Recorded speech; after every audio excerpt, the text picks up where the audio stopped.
Et on retrouve Romain Dobré en duplex, membre de la cellule Info d'Experts de Bourse Direct. Romain, bon, c'est assez, c'est un espèce de sortilège sur les marchés, c'est assez magique finalement, parce que tout monte. On a assez peu de chances de se tromper aujourd'hui quand on est investisseur, que ce soit les actifs risqués, les marchés actions, mais les actifs refuges également. On a vraiment le choix aujourd'hui, tout performe.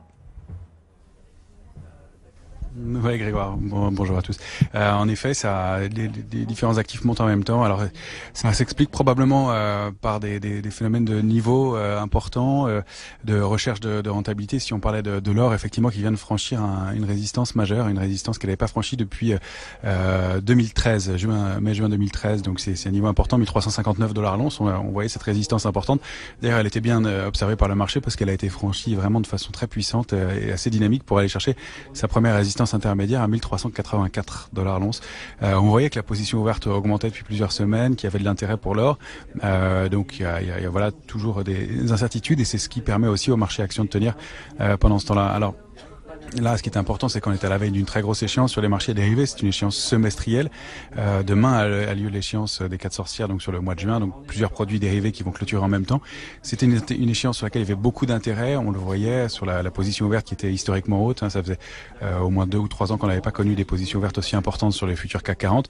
Sur les options, il y avait des positions importantes et toujours des couvertures dans les portefeuilles. Donc voilà, pas d'alerte majeure. Voilà, là on va arriver dans une période où la prise de légitime est probable.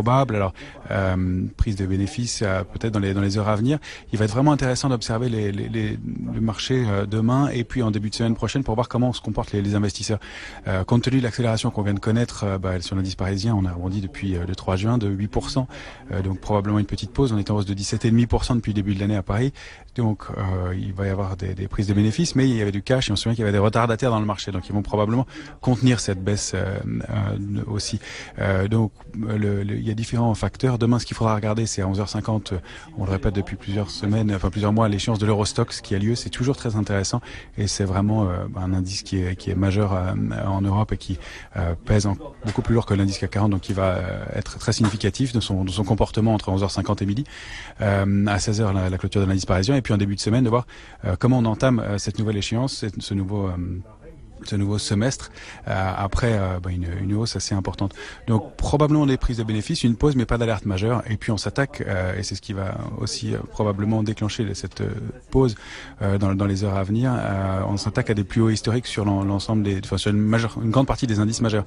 On n'y est pas encore sur le DAX, loin de là, mais à Paris c'est pas loin d'être le cas. Je parle du contrat à terme sur l'indice CAC 40, sur le futur, sur le S&P, vous venez de le dire, on a battu un record. Donc en général, quand on franchit des niveaux historiques comme ça, c'est des mouvements qui ont tendance à être portés, à être prolongés. Donc voilà le contexte pour l'instant. Il y a toujours de la couverture dans les portefeuilles sur le mois de juillet. Donc on a toujours de la prudence de la part des investisseurs. Tant que c'est le cas, le marché continuera à monter. La recherche d'actifs refuges, c'est important. Et puis on entend que le discours globalement des investisseurs est plutôt prudent aussi encore. Donc tant qu'on est dans ce cas de figure-là, pas d'alerte majeure, même si on peut se poser des questions à quelques mois effectivement des excès qu'on est en train de connaître en ce moment. Donc on diversifie, on travaille sur différents actifs. On voit que les moteurs de la hausse qui donnaient des vagues signaux de faiblesse la semaine dernière n'en donnent plus. Donc le secteur du luxe est reparti. On peut toujours le conserver, peut-être le sous-pondérer un petit peu maintenant, mais le conserver. Et puis on voit aussi qu'il y a des secteurs qui étaient en train de rattraper et qui là sont en train de donner des signaux, qui sont en train de confirmer des signaux plutôt d'accélération haussière. Je pense qu'on avait évoqué le secteur de la santé ou des médias la semaine dernière. Voilà, il y a toujours le secteur des télécommunications qui a du mal à franchir sa résistance, à sortir de sa figure de baissière, mais qui est en passe de peut-être donner des signaux. Donc, comme secteurs qui ont confirmé, il y a le secteur de la chimie aussi qu'on peut regarder maintenant, les assurances et les services financiers qui sont toujours intéressants à travailler. Il y a quelques petites valeurs qui sont intéressantes aussi à surveiller. Voilà. Et puis, donc pas sorti encore de leur tendance baissière, mais les télécoms et puis pourquoi pas le secteur des matières premières, et pétrolières et gaz qui donnent des petits signaux. On voit que Technip et Total sont peut-être en passe d'accélérer un peu à la hausse. Ouais, avec des cours du pétrole effectivement là qui prennent 3-4% aujourd'hui. Technip gagne près de 3%. Pour finir et pour conclure, l'once d'or, évidemment, on en parle depuis plusieurs jours, plusieurs semaines avec vous. Ça y est, c'est fait, Romain, cette fameuse résistance quasi historique là depuis plusieurs années a été franchie de manière assez puissante. Ouais, elle a été franchie de façon vraiment puissante puisque c'était 1359, on est à 1384.